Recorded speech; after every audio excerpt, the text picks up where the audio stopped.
بسم اللہ الرحمن الرحیم، السلام علیکم۔ آپ کا علی بخاری پروگرام صحت کی باتیں لے کر حاضر خدمت ہے۔ ڈیئر ویورز، آج ہمارے درمیان ایک ایسی شخصیت موجود ہے جنہوں نے بی ای ایم ایس اور اسی طرح ایم فل ہمدرد ایسٹرن میڈیکل کالج کراچی سے کیا۔ آج کل درس و تدریس کا سلسلہ آپ ہمدرد یونیورسٹی میں دے رہے ہیں۔ آپ کی اسپیشلٹی میں پلانٹس اور فارمیسی شامل ہے۔ آپ کی 7 پشتوں سے طب کا یہ سلسلہ چلا آ رہا ہے۔ جی بالکل، میں بات کر رہا ہوں جناب محترم حکیم محمد امجد اسماعیل کی۔ سب سے پہلے تو حکیم صاحب، میں آپ کو کاشان آسرا میں خوش آمدید کہتا ہوں۔ جی آیا نو آکھنا ہے کہ آپ یہاں تشریف لائے، بہت خوشی ہے کہ آپ یہاں آئے۔ بہت شکریہ، تھینک یو ویری مچ۔ اچھا حکیم صاحب، ہم اکثر بات کرتے ہیں صحت مند طرز زندگی کے حوالے سے، اور اس کے بنیادی اصول کی بات کی جاتی ہے۔ تو بہت سی بیماریوں سے ہم بچ سکتے ہیں اگر ہم یہ طرز زندگی کو اپنائیں۔ سب سے پہلے تو کہا جاتا ہے کہ بھرپور نیند لی جائے، اسی طرح کم از کم آدھ گھنٹہ کی ورزش کی جائے، اور دھوپ میں بھی کچھ وقت گزارا جائے۔ چلیں، یہ تو ایک بہت اہم بات ہے، اللہ ہمیں توفیق دے اس پہ عمل کرنے کی۔ آپ یہ بتائیے کہ صحت مند غذائیں ہیں، ان سے ہماری جو نسل ہے، خاص طور پہ نوجوان نسل، یہ بہت دور ہوتی چلی جا رہی ہے۔ تو اس بارے میں ضرور آپ ہمارے اس ویورز کو بتائیے، اور خاص طور پہ نوجوان نسل کو۔ جی بخیر صاحب، یہ تو بہت ہی نازک اور وقت کی ضرورت ایک ایسا چکتا ہوا سوال ہے جس کو شاید کوئی گھر ایسا نہیں ہے جو اس کو فیس نہ کر رہا ہو۔ ہمارے بچے آج جو کچھ کھا کر پرورش ان کی ہو رہی ہے، اس کے نتائج ہمارے سامنے آ رہے ہیں۔ پھر ابھی جو ایک دور گزرا کووڈ کا، اس میں ہم نے کچھ چیزوں کو بالکل بلیک اینڈ وائٹ میں کلیئر ہوتے دیکھا کہ جو لوگ رف ٹف زندگی گزار رہے تھے، ایک فائٹنگ موڈ تھا ان کی لائف جو ہے، اس میں وہ اس سے بآسانی گزر گئے۔ اور جو لوگ نقص والی زندگی گزار رہے تھے، یہ لینا ہے، یہ نہیں لینا، یہ کھانا ہے، وہ نہیں کھانا، پھر آرٹیفیشل چیزیں، سپلیمنٹس، ان کے اوپر جن لوگوں نے بہت زیادہ فوکس کیا ہوا تھا، وہ سب جو ہے اس سے نقصان انہوں نے اٹھایا۔ اور اس کی مثال یورپ کے ممالک ہیں، اس کی مثال امریکہ ہے، اور بہت ساری جگہیں۔ لیکن جو ایسی آبادیاں تھیں جو بہت ہی ریموٹ ایریاز ہیں، جہاں لوگوں میں بنیادی جو صحت کی سہولیات ہیں وہ میسر نہیں ہیں، تو وہ ہر موسم کو، ہر فیز کو ایک لڑتے جھگڑتے مقابلہ کرتے ہوئے گزارتے ہیں۔ جی تو ان کی امیونٹی بنسبت ان لوگوں کے بہت اسٹرانگ ہوتی ہے۔ تو ایک تو یہ پیمانہ ہے۔ پھر ہمارا بچہ، ہماری جو آج نسل ہے، وہ کیا کھا رہی ہے؟ ایک ہم سب سے بڑی چیز یہ ہے کہ ریفائنڈ فوڈز، ہم پالش والا چاول کھاتے ہیں۔ ہوں ہم یہ جو آج کل ایک پیٹرن بنا ہوا ہے، پاستا، نوڈلز، اسپیگیٹیز، اس طرح کی جی چیزوں پہ فوکس۔ تو یہ ایسی چیزیں ہیں جو خاص طور پہ اگر میں کروں کہ ہمارے یہاں کی جو بچیاں ہیں خواتین میں، اس کے نتیجے میں ایسٹروجن کو جو ہے وہ اسپائک ملتا ہے۔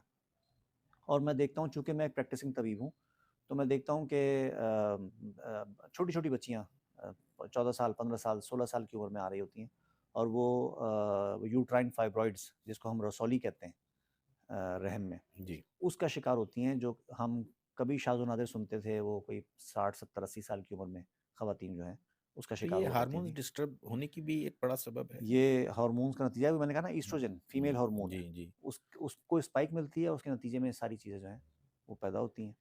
موٹاپا جی اس کا ایک بہت بڑا سبب ہے۔ پی سی اوز، پولیسسٹک اووری سنڈروم اب بن گیا ہے وہ، اس کو ہم فیس کر رہے ہیں، اور ہمارے یہاں شاید ہر دوسری تیسری لڑکی جو ہے وہ اس کا شکار ہے۔ چہرے پہ بال بھی آ جاتے ہیں۔ ہرسوٹزم، چہرے پہ بالوں کا آنا، آواز بھاری ہو جانا، ہوں یعنی وانٹیڈ ہیئر کم ہو جاتے ہیں، ان وانٹیڈ ہیئر بڑھ جاتے ہیں، ہوں اور بہت ساری کمپلیکیشنز ہیں جو اس کے نتیجے میں ہوتی ہیں۔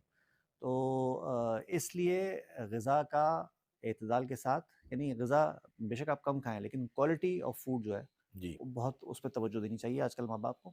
اور پھر اسی طرح کولر ڈرنکس، ہوں اس میں آپ یوں سمجھ لیں کہ ایک آپ نے کولڈ ڈرنک پی تو 8 چمچے چینی آپ کے چین جسم میں گیا، اور وائٹ پوائزن کہلاتا ہے جی چینی جو ہے۔ بالکل اور ہمارے یہاں جب خرید کے پیتے ہیں تو شاید ایک دو پیتے ہیں، جب شادیوں میں جاتے ہیں تو شاید زیادہ 4 4 5 جی 5 ایسے بوتلیں پی لی جاتی ہیں۔ تو اس کے شدید قسم کے نقصانات ہیں ہماری صحت کے اوپر۔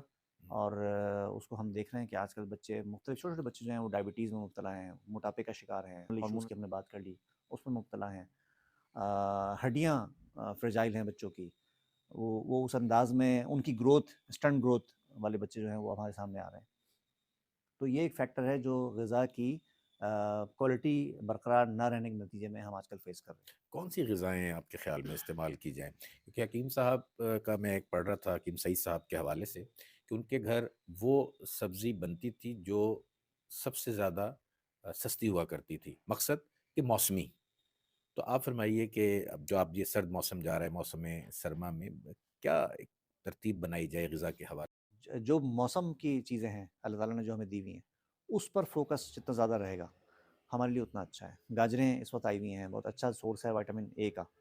پھر ہمارے پاس یہ چقندر آیا ہوا ہے، آئرن کی کمی دور کرنے کے لیے، اس سے اچھی کوئی چیز نہیں ہے۔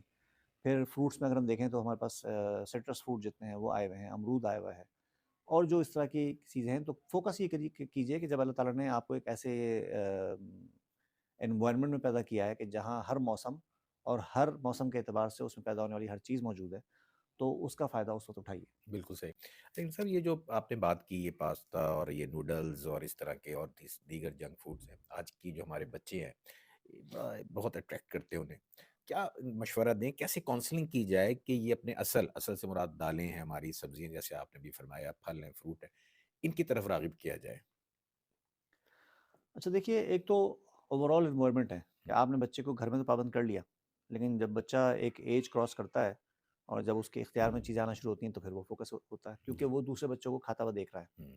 تو میں سمجھتا ہوں کہ اسکول لیول پہ یہ چیزوں کی آگاہی، ان چیزوں کی اور ان سے ان کے نقصانات وہ بتائے جائیں، اور خود ماں باپ، کیونکہ بچہ سن کر اتنا نہیں سیکھتا جتنا دیکھ کر سیکھتا ہے۔ تو آپ کی اپنی پریکٹسز کیا ہیں؟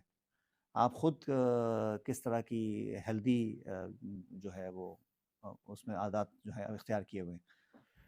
اچھا حکیم صاحب، یہ مکئی کی روٹی ہوئی جیسے، اور یہ اس کے ساتھ تو کمبینیشن سرسوں کا ساگ بتایا جاتا ہے، لیکن ہم اس کے ساتھ ساتھ باجرا اور پھر ہم ریفائن آٹے کی اگر بات کریں تو یہ اس کی کتنی اہمیت ہے؟ یہ بخاری صاحب بہت زیادہ اہمیت کی حامل یہ چیز ہے۔ میں نے ریفائنڈ فوڈ کا ذکر کیا آپ سے شروع میں۔ تو آٹا جو ہم ہر وقت کھاتے ہیں، اور آٹا نہ صرف آٹا بلکہ آٹے سے بنی ہوئی چیزیں، اس کی بائی پروڈکٹس، اس کا ہمارے یہاں بہت زیادہ استعمال ہے۔ تو ایک چیز جو سب سے پہلا، وہ ایک بہت مشہور ایک جملہ ہے کہ چاندی سونے جیسی گندم، چاندی جیسا آٹا۔ ہوں۔ تو وہ جو چاندی جیسا آٹا ہے وہ فساد کی جڑ ہے۔ اچھا، گندم کی اگر ہم بات کر لیں، وہ تو چلیں آپ بننے کے بعد ہوا کہ گندم ہمارے یہاں اس وقت جی ایم او ہے، جینیٹیکلی موڈیفائڈ جی۔ جو اسپیشیز ہیں، اسی کوئی 350 سے اوپر کوئی اقسام ہے اس کی۔ اور ایک عام تاثر یہ ہے، جو کچھ ریسرچرز اس حوالے سے بات کرتے ہیں کہ ہمارے یہاں جو یہ جو ایک وائٹامن ڈی کی جو قلت ہے باڈی میں، ڈیفیشنسی جو ہے، وہ جس طرح ایک عفریت کا شکار ہم ایک اپنے اس میں گھیرے میں لیے ہوئے ہیں، تو اس کی وجہ جو ہے وہ گندم ہے۔ جی۔ اور میں نے خود اس چیز کا مشاہدہ کیا کہ جن لوگوں کی ہم گندم بند کر دیتے ہیں، وہ بہت ساری کمپلیکیشنز، بہت سارے سمٹمز جو ان کے اندر آ رہے ہوتے ہیں، تھکاوٹ، ٹوٹن، مسلس کا درد، ہوں۔ نیند، ہر وقت نیند آئے رہنا یا لیتھارجک جیسے رہتے ہیں، تھکے ہوئے رہتے ہیں، وہ چیزیں ٹھیک ہو گئیں۔ شوگر جن لوگوں کو تھی، ان کو ہم نے ملٹی گرین گندم چھڑوا کے ملٹی گرین آٹے کی طرف ہم لے کر آ گئے، اور وہ جناب اس میں جو، جوار، چنا، مکئی، اس طرح کی چیزیں جو ہیں وہ اس میں ایڈ کروائیں۔ کچھ میں تو اس میں کچھ جڑی بوٹیوں کی شکل میں جی۔ بھی کچھ چیزیں ایڈ کروا دیتا ہوں، تو اس سے ہمیں جو ہے وہ بہت اچھا اچھا افیکٹ رزلٹس آ رہے ملا ہیں۔ جی۔ شوگر کے اوپر، ہوں۔ کہ دوا تو وہ پہلے سے کھا رہے ہیں، لیکن صرف آٹا چینج کرنے سے وہ دوا جو رسپانس نہیں کر رہی تھی، اس نے رسپانس کرنا شروع کیا، اور پھر آہستہ آہستہ وہ دوا کم ہونی شروع ہو گئی۔ ویٹ ریڈیوسنگ افیکٹ بہت زیادہ آ جاتے ہیں اس میں۔ تو وائٹامن ڈی ایک ہمارے یہاں ایک عام پیٹرن ہے، ہمارے یہاں جو مائیں ہیں وہ بہت زیادہ فوکس کرتی ہیں کیلشیم کے اوپر۔ کیلشیم اس وقت تک آپ کی جسم میں ہڈیوں میں ایبزارب نہیں ہوگا جب تک آپ کے جسم میں وائٹامن ڈی پراپر نہیں ہے۔ ایک بات یاد رکھنے کی بہت ضروری ہے کہ جہاں وائٹامن ڈی کی کمی نقصان دہ، وہاں وائٹامن ڈی کی زیادتی بھی جاتی بھی نقصان دہ۔ نقصان۔ تو ہمیں اس کو بیلنس کر کے چلنا جو ہے وہ بہت ضروری ہے۔ تو اگر ہم اس طرح مینیج کر لیں، کیونکہ ہم ایک ایسے ملک میں رہتے ہیں جہاں دھوپ بہت بڑے عرصے میں سال میں رہتی ہے، اور تو اس لیے بہت فوکس کرنے کی ضرورت ہے۔ آٹے کے اوپر ہمیں مزید غور خوض کرنا چاہیے، اور ملٹی گرین آٹے کی طرف آ جائیں۔ اس سے یقیناً یہ ہوگا کہ ایک تو یہ کہ آپ کی روٹی شاید خوبصورت نہ بنے، لیکن یہ کہ اس کی افادیت جو ہے وہ بہت بڑھ جائے گی، اور ہم شروع سے ہی اگر اپنے بچوں کو اس پہ ڈالنا شروع کر دیں اور خود بھی اس پر آ جائیں، صحیح۔ تو پھر میرے خیال میں بہت ساری چیزیں جو ہیں ہم ہیلتھ کے اعتبار سے ہم اس کو کنٹرول جی جناب حکیم امجد اسماعیل صاحب، آپ نے علاج بالغذا کے حوالے سے ہمارے ویورز کو انتہائی اہم انفارمیشن دی، جو وقت کی ضرورت بھی ہے۔ ہم آپ کے ایک بار پھر شکر گزار ہیں۔ انہی الفاظ کے ساتھ آپ کا علی بخاری اجازت چاہتا ہے۔ اللہ نگہبان۔